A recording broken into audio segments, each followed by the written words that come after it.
এই জগন্নাথ বিশ্ববিদ্যালয়ে আপনারা দেখেছেন আপনাদের পাশেই, সেখানে কিছুদিন আগে নির্বাচিত ভিপিজিএস এর গায়ে হাত তোলা হয়েছে, ছাত্রদল হাত তুলেছে।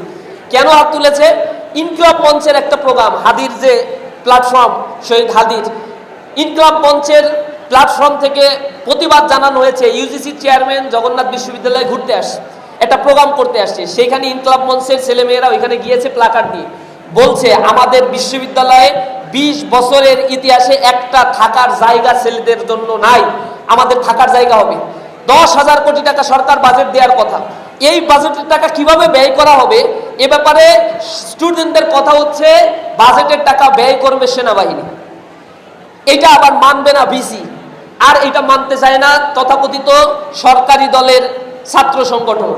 যদিও ছাত্র সংগঠন বলা হয়, তাদের ছাত্র জীবন 12 বছর আগে শেষ হয়ে গেছে, ছেলে মেয়ে হয়ে সংসারাদি করার কথা, কিন্তু কোন এক অজানা কারণে তারা এটা করে না। যদিও তারা জানে কোনোদিন ওই দলের কেন্দ্রীয় সভাপতি হওয়া তাদের পক্ষে সম্ভব না, এই দলের যে পর্যন্ত তারা আসছে ওই কলেজ সভাপতি, বিশ্ববিদ্যালয় সভাপতি, ওইটাই তাদের জীবনের সর্বশেষ জায়গা। এর বাইরে তাদের দলে কোনো ডেমোক্রেটিক চর্চা নাই, নিজেরা ভোট দিয়ে তাদের কেন্দ্রীয় সভাপতিও নির্বাচন করতে পারে না। যাই হোক, তারপরেও 12-13 বছর ধরে ত্যাগ স্যাক্রিফাইস করে ওই বিশ্ববিদ্যালয়ের কমিটিতে থাকার মাঝে হচ্ছে এক ইন্টেনশন খারাপ, কিছু একটা আছে। তারা কি চায়? সেনাবাহিনীর হাতে কাজ দেয়া যাবে না, ঠিকাদারি প্রতিষ্ঠানের হাতে কাজ দিবে।